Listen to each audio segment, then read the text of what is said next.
감사를 드립니다. 우리 옆에 계신 분들과 한번 같이 인사하실까요? 사랑하고 축복합니다.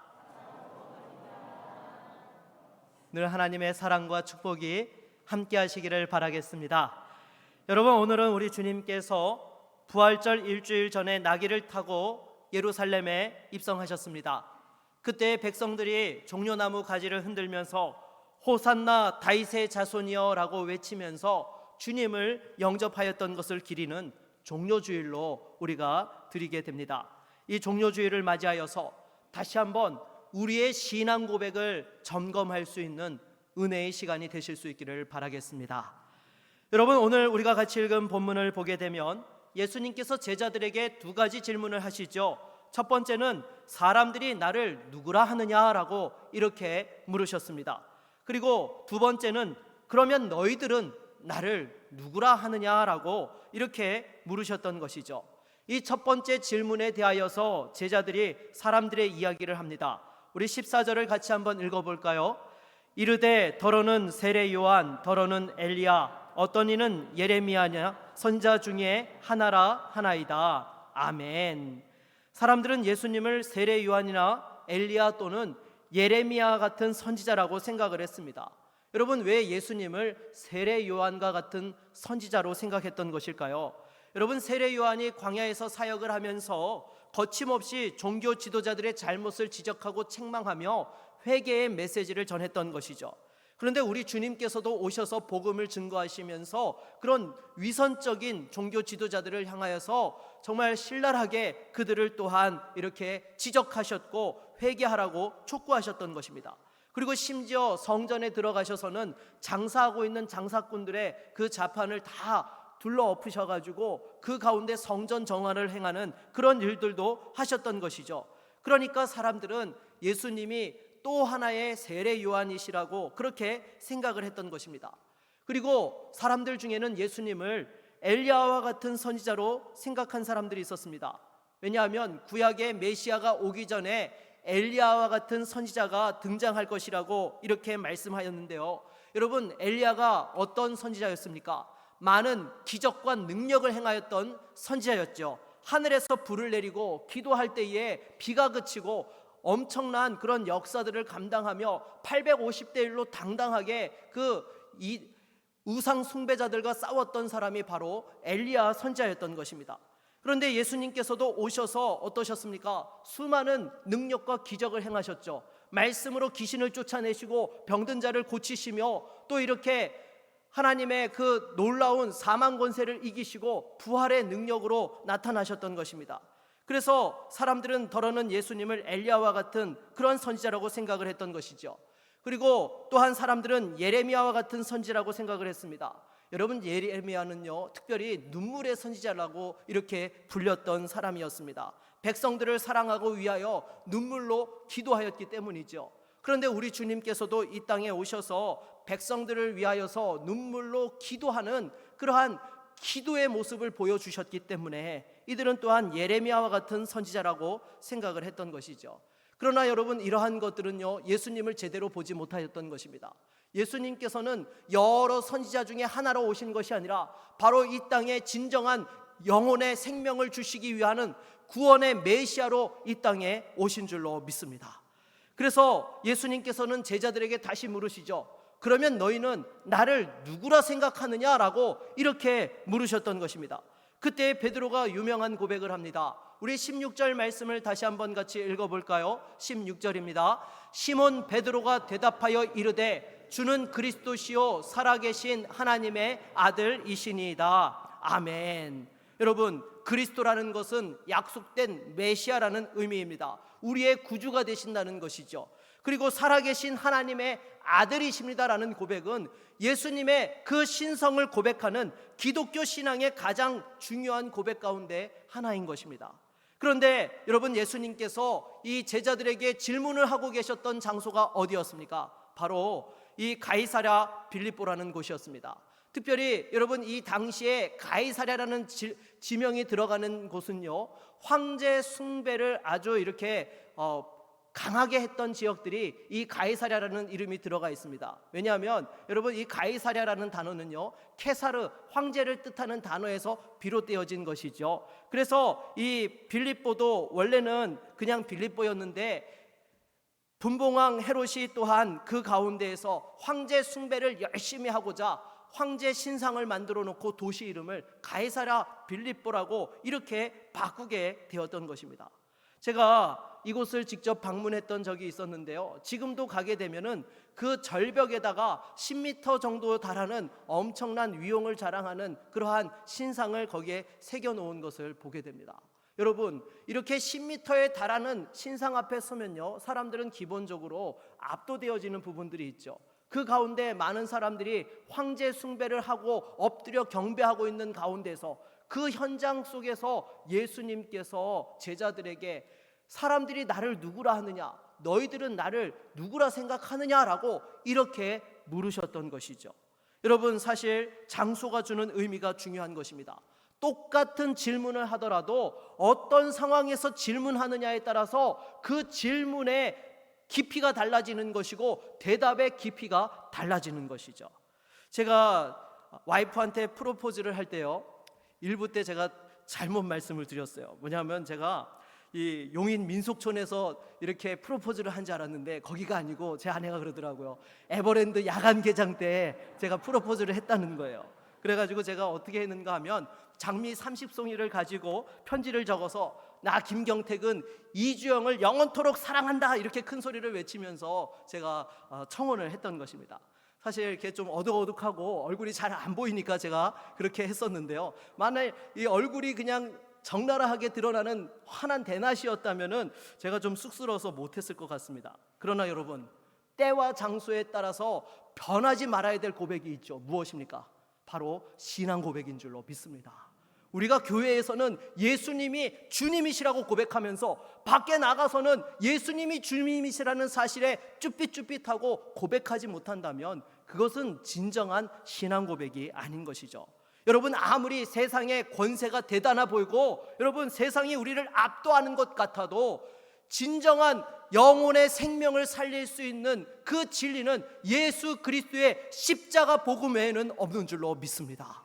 여러분, 예수 그리스도만이 이 세상의 진정한 주님 되신다는 사실을 분명히 고백하는 저와 여러분 모두가 될 수 있기를 바라겠습니다. 그런데 여러분, 우리가 이와 같이 예수를 믿는다 하면서도 구원의 확신이 흔들리는 사람들이 있습니다. 둘 중 하나죠. 어떤 것입니까? 첫 번째는요, 바로 복음이 무엇인지 복음에 대한 지식이 부족하기 때문에 구원의 확신이 흔들린다는 것입니다.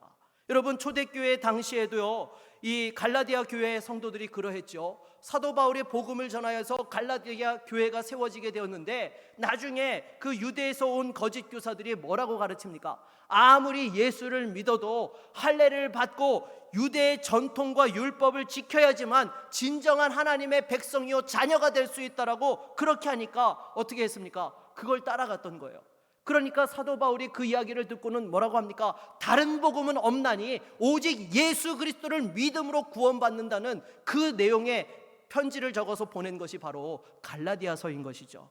사랑하는 여러분, 혹시 오랫동안 신앙생활을 했음에도 불구하고 복음에 대해 제대로 모르고 있는 분들이 계십니까? 여러분, 복음을 분명히 알고 믿으실 수 있기를 바라겠습니다. 여러분, 복음이 무엇입니까? 여러분, 우리가 믿고 있는 복음이 무엇이에요? 가장 복음의 정수를 요약해 놓은 것이 무엇인가 하면 우리가 신앙 고백하고 있는 사도신경이에요. 사도신경에 대해서는요, 성부, 성자, 성령 하나님이 어떤 분이시고 우리가 어떠한 존재이며 어떻게 구원받게 되었는지에 대한 그러한 복음의 내용들이 아주 잘 요약 정리되어져 있는 것이죠. 그 중에서도 가장 핵심이 무엇입니까? 내가 하나님 앞에서 영원히 멸망받아야 될 죄인이고 지옥 형벌을 받을 수밖에 없다라는 것입니다. 그런데 그 문제를 해결하기 위하여서 친히 하나님께서 사람의 몸을 입고 이 땅에 오셔서 십자가에 죽으시고 3일 만에 부활하셔서 믿는 자에게 영생을 주신다라는 것, 이것이 바로 우리에게 주신 복음의 핵심인 줄로 믿습니다. 그래서 우리가 신앙생활을 한다라는 것은요, 두리뭉실하게 하는 것이 아닙니다. 분명히 무엇이 복음인지를 알고 붙잡아야 되는 것이죠. 그리고 왜 구원의 확신이 흔들립니까? 이렇게 복음에 대한 지식이 있음에도 불구하고 복음의 그 능력을 경험하지 못했을 때에 구원의 확신이 흔들리게 되는 것입니다. 여러분, 복음을 인격적으로 경험하지 못하면 우리의 신앙이 흔들리게 되는 것이죠. 오랜 세월을 교회를 다니고 심지어 교회에서 직분을 맡았다 하더라도 여전히 세상을 쫓아가며 세상의 기준을 따라 살아가는 그런 인생이 되는 것입니다. 그러나 복음을 인격적으로 경험하고 예수 그리스도를 만난 성도들은 어떻게 됩니까? 인생 자체가 완전히 달라지게 되는 것입니다. 기준이 변화되어지게 되는 것이죠. 여러분, 사도 바울을 보십시오. 예수님을 그 다메섹 도상에서 만나기 전까지만 하더라도 어떻게 했습니까? 자기 열심으로 하나님을 따르는 사람 중에 하나였습니다. 그래서 오히려 자기 생각으로 판단하고 성도들을 붙잡아다가 감옥에 가두고 심지어 죽이는 일에 앞장섰던 사람이 사도 바울이었던 것이죠. 그러나 다메섹 도상에서 예수님을 인격적으로 만나고 변화되어지니까 어떻게 됩니까? 그 삶이 180도 달라지게 된 것입니다. 십자가 복음을 위하여 자신을 드리고 헌신하며 이방인의 사도로 쓰임받다가 또 이렇게 거룩한 순교의 그러한 제물이 되었던 것이죠. 여러분, 복음을 인격적으로 경험하느냐 아니면 지식적으로 아느냐, 이것은 완전히 하늘 땅 차이가 나는 것입니다. 똑같은 설교 말씀을 들어도 그 복음의 능력을 경험한 사람들에게는 그것이 영혼의 양식이 되어지고 삶을 살아가는 기준이 되어지고 능력이 되어지는 것입니다. 하나님의 뜻을 깨닫게 되어지고 그 말씀 앞에서 또한 사명을 감당하며 헌신하게 되는 것이죠. 그런데 이 복음을 인격적으로 경험하지 못하고 지식적으로 아는 사람들은 어떻습니까?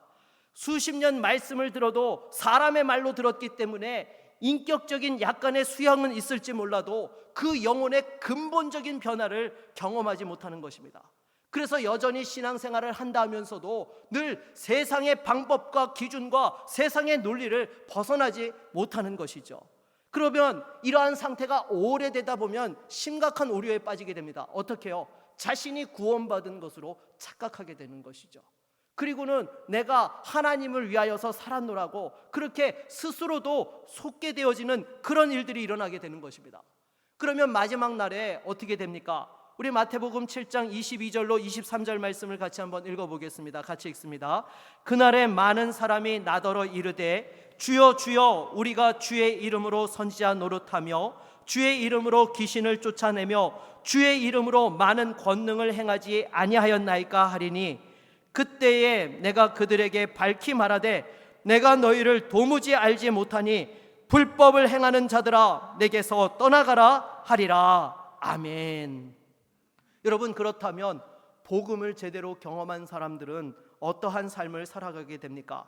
우리 마태복음 7장 21절도 자막으로 같이 한번 읽어보겠습니다. 같이 읽겠습니다.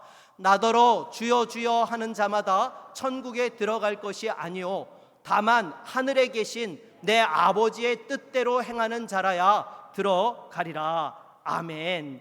바로 하나님 아버지의 뜻대로 행하는 삶을 살게 되는 것이죠. 그래서 복음을 제대로 알고 믿는 사람들은요, 하나님 중심, 말씀 중심, 교회 중심으로 살아가게 되는 것입니다. 그 가치와 영광을 하나님과 말씀과 교회에 두게 되는 것이죠. 그래서 그것이 서로 선순환 효과를 가져오면서 더 하나님의 풍성한 은혜들을 누리게 되는 것입니다. 그런데 만일 복음을 알고 있고 믿음이 있다 하면서도 하나님 중심, 말씀 중심, 교회 중심으로 살지 아니한다라고 한다면 그 사람의 믿음은 다시금 점검해 보아야 되는 것입니다. 여러분, 교회 중심으로 산다라는 것이 무엇입니까? 교회의 머리 대신 예수 그리스도께서 주신 그 사명을 위하여 헌신하며 쓰임받는 것을 이야기하는 것입니다. 그래서 여러분, 예수님께서 교회에 주신 사명이 무엇입니까? 바로 땅끝까지 이르러 주의 복음을 전하라라고 말씀을 하셨던 것이죠. 바로 복음의 증인으로서 쓰임받고자 헌신하는 삶을 살아가는 것이 바로 교회 중심의 삶인 것입니다. 그런데 어떤 문제 많은 교회들을 보게 되면 어떻습니까? 이 하나님 중심, 말씀 중심, 교회 중심으로 사는 것이 아니라 자신들이 주인인 것처럼 자기 중심으로 살아가는 것이죠. 그러니까 끊임없이 분란과 다툼이 일어나게 되어지고 오히려 구원의 복음을 증거하는 일은 등한시하고 자신들끼리만 그렇게 자기들끼리 뚝딱거리며 살아가는 것이죠. 아니요, 여러분, 우리가 이 세상을 살아가면서 하나님께서 주신 그 귀한 은혜와 진리를 붙잡고 또 다시 한번 부활의 증인으로서 복음을 전하는 사명을 감당해야 될 줄로 믿습니다. 그래서 이 십자가 복음을 우리가 날마다 새롭게 경험해야 되는 거예요.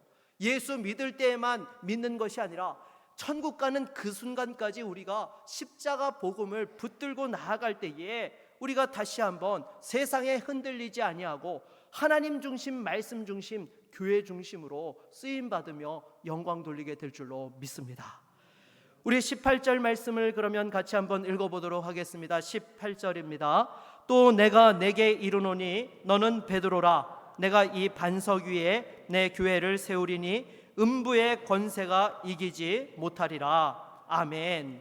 여러분, 음부의 권세가 무엇입니까? 악한 사단을 이야기하는 것이죠. 이 사단의 세력이 교회를 이기지 못한다. 이거는 여러분 사실은요, 소극적인 표현인 것입니다. 이건 실은 어떠한 말인가 하면요, 예수님께서 교회로 이 음부의 권세를 이기게 하셨다라는 그러한 말씀인 것이죠.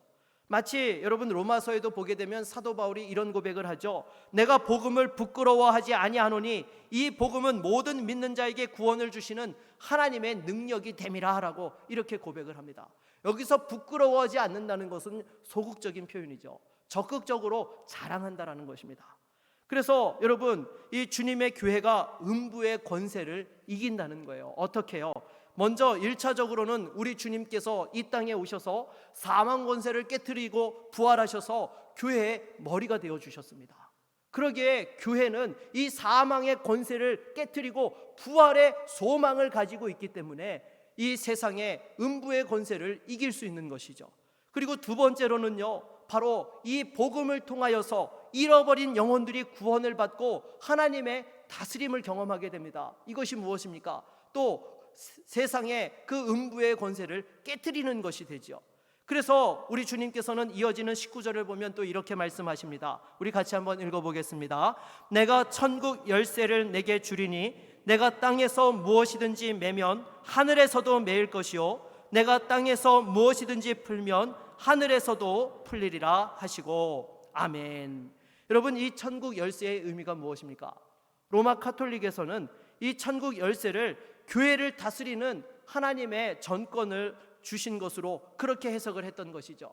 그래서 베드로를 통해서 교황들에게 이 땅의 모든 교회를 다스리는 권세를 주신 것으로 그렇게 해석을 하는데요, 여러분, 이것은 잘못된 해석인 것입니다. 여러분, 우리가 천국에 들어가기 위해서는 어떻게 해야 되죠? 예수님을 믿어야 돼요. 바로 복음이 천국의 열쇠가 되는 줄로 믿습니다. 그래서 땅에서 무엇이든지 매면 하늘에서도 매일 것이고 내가 땅에서 무엇이든지 풀면 하늘에서도 풀린다라고 말씀을 하죠. 이 로마 카톨릭 신학자들은 천국 열쇠를 교회에 대한 지배권으로 해석하기 때문에 교황이 결정한 사항이 하늘에서까지 천국에서도 유효하다라는 의미로 이것을 해석을 합니다. 그래서 여기서 나온 교리 중에 하나가 무엇인가 하면 이 교황 무호설이라는 그런 교리가 나오게 되었던 것이죠. 그러나 여러분, 이 천국 열쇠는 복음이기 때문에 복음으로 땅에서 풀면 하늘에서도 풀린다라는 의미가 무엇입니까? 바로 사단의 그 죄악된 권세에 얽매여 있던 사람들이 복음 안에서 자유케 되어지면 천국에서도 생명을 누리게 하신다는 말씀인 줄로 믿습니다. 그러면 땅에서 묶으면 하늘에서도 묶인다라는 것은 무엇일까요? 여러분, 복음 안에서 하나님의 자녀로 인쳐주시면 그것이 또한 하늘에서도 유효합니까? 무효하게 됩니까? 유효하게 되죠. 바로 이것을 가리켜서 말씀을 하고 있는 것입니다. 그리고 우리 주님께서는 하나님 아버지의 보내심을 받으셨는데요, 우리 주님께서도 오셔서 또한 사도들을 택하시고 그들에게 복음을 전하라고 그들을 보내셨습니다. 그래서 사도들의 그 복음을 통하여서 또한 우리도 예수 믿고 하나님의 자녀가 되며 예수 그리스도의 제자가 된 줄로 믿습니다. 그래서 이것을 가리켜서 여러분, 우리에게도 좀 어려운 말로 사도성이 주어졌다라고 말씀을 합니다. 여러분, 사도라는 것은요, 오늘날에 있습니까? 없습니까? 없습니다. 예수님 당시에 예수님께서 택하셔서 보내신 사람들이 사도고요, 오늘날에는 직접적인 사도는 없어요. 하지만 사도에게 주셨던 그 직분, 사명, 여러분, 사도에게 주셨던 그 사명은 오늘날에도 저와 여러분들에게 주셨습니까? 안 주셨습니까? 주셨죠. 그래서 사도성을 우리가 받았다라고, 가지고 있다라고 이야기를 하는 것입니다.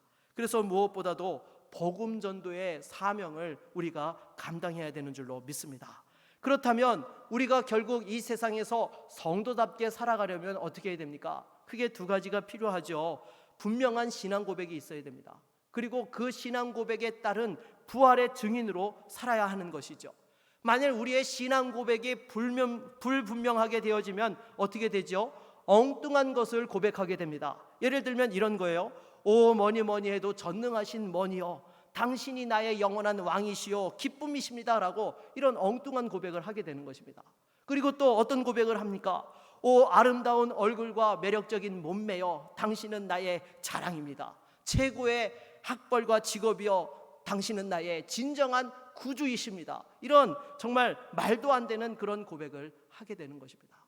사랑하는 여러분, 우리가 정말로 이 세상의 기준을 따라서 그것을 고백하며 살아가는 자들이 아니라 예수가 나의 생명 되심을 고백하며 기준으로 삼고 살아갈 수 있는 은혜가 있기를 바라겠습니다. 그래서 여러분, 우리가 정말로 이 신앙 고백이 진실하면요, 삶으로 연결되는 것입니다. 마치 우리가 사랑하면 어때요? 진짜 사랑하잖아요. 말로만 하지 않아요. 정말 그 눈에서, 그 행동에서 사랑이 묻어져 나오게 되죠. 우리의 신앙이 진실하면 그와 같이 되는 것입니다. 그렇다면 우리가 부활의 증인으로 산다는 것은 무엇입니까? 입술과 삶을 통하여 예수의 그 부활을 전하는 삶을 사는 것이죠. 그런데 이 복음 전도를 한다라는 것은요, 사실 우리에게 너무 부담스럽고 힘들게 느껴질 때가 많습니다. 그리고 실제로 여러분, 우리가 예수를 전하다 보면 어떻습니까? 물론 기쁨과 감격이 충만할 때도 있지만요, 때로는 너무나 마음이 아프고 힘들 때도 있는 거예요. 내가 예수를 전한다는 이유로 이렇게 사람들에게 멸시를 당하고 정말 이 조롱을 당하는 것과 같은 그런 상황들을 경험하게 되는 것이죠. 그래서 제가 청년 때는 그런 생각을 해봤어요. 하나님, 왜 이렇게 힘들게 복음을 전하도록 우리를 사용하십니까? 그냥 하나님의 능력으로 나타내 주셨으면 더 많은 사람들이 손쉽게 예수 믿고 구원받는 은혜가 빨리 이루어지지 않았겠습니까? 그런 생각을 해보았습니다. 아마 여러분 생각해 보십시오. 지금 하나님께서 돌들로 복음을 외치게 한다. 그럼 사람들이 어떻게 반응할까요? 난리가 나겠죠. 아니, 돌들이 말을 해. 당장에 이 생방송 중계차가 와서 방송에 보도가 될 겁니다. 지금 돌들이 말하고 있습니다. 이 소리를 들어보십시오. 그럼 사람들이 어떻게 할까요? 그 이야기를 들으면서 다 구름대같이 교회로 다 몰려올 거예요. 아, 정말 예수 믿어야 되는구나. 근데 여러분, 우리 하나님께서는 그와 같이 하지 않으셨습니다. 우리의 부족한 입술을 통하여, 우리의 삶을 통하여 예수를 전하게 하신 것이죠. 왜 그렇습니까? 우리 주님께서 십자가를 지고 이 땅에 오셔서 우리에게 생명을 주시기 위하여서 그 자신을 제물로 드렸던 것을 우리가 복음을 전하면서 조금이라도 그것에 동참하며 그 하나님의 영광을 맛볼 수 있도록 하기 위하여서 그와 같은 복음 전도의 특권을 우리에게 주신 줄로 믿습니다. 그래서 결국 우리가 이 복음을 분명히 알고 부활의 증인으로 산다는 것은요, 예수님처럼 우리의 몸을 산제물로 드리는 그러한 삶을 살아야 되는 것이죠. 내가 죽고 예수로 사는 삶을 살아야 되는 것입니다. 우리 주님께서도 하늘 보자 영광을 버리시고 이 땅에 오셔서 우리에게 생명을 주시기 위하여 자신을 제물로 바치셨던 것이죠. 결국 우리가 예수 안에서 내가 죽고 예수로 살아간다는 것은요, 나를 산제물로 드리며 헌신한다는 것입니다. 여러분, 성경에 쓰임받은 여러 믿음의 인물들을 보십시오. 다 하나님 앞에서 자신을 산제물로 드렸어요. 대표적인 사람이 바로 이삭이지 않습니까? 아버지 아브라함이 그 아들 이삭을 번제로 바치라고 할 때에 여러분, 그 혈기가 왕성한 청년이 그 아버지 노인네의 그 묵는 것에 조금도 반항하지 아니하고 자신을 제물로 드리는 것에 또한 그렇게 자신을 드렸던 것입니다. 사랑하는 여러분, 정말로 우리가 신앙생활을 제대로 한다라는 것은요, 예수 십자가의 그 의미를 깨닫고 나를 산제물로 드리는 헌신이 있어야 되는 것입니다. 여러분, 제가 이 헌신들 가운데에 우리 성도님들이 드린 헌신들 가운데 가장 기억에 남는 헌신이 무엇인가 하면요, 제가 자란 용인제일교회에서 고 박한신 장로님의 헌신입니다. 1980년에 구 교회당을 건축을 하면서 교회가 재정적으로 너무 어려운 상황에 직면하게 되었던 것이죠. 그래서 용인 시내에 이 교회가, 용인제일교회가 부도가 난다는 그 소문이 파다했고요, 건축이 되어지다가 중간에 중단되어졌습니다. 당시에 건축위원장을 맡으셨던 이 박한신 장로님께서 또 암에 걸려가지고 오늘 내일 하고 계셨던 것이죠.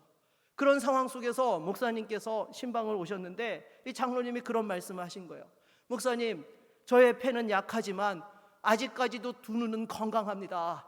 이 두 눈을 팔아서 하나님 성전을 건축하는데 사용해 주십시오.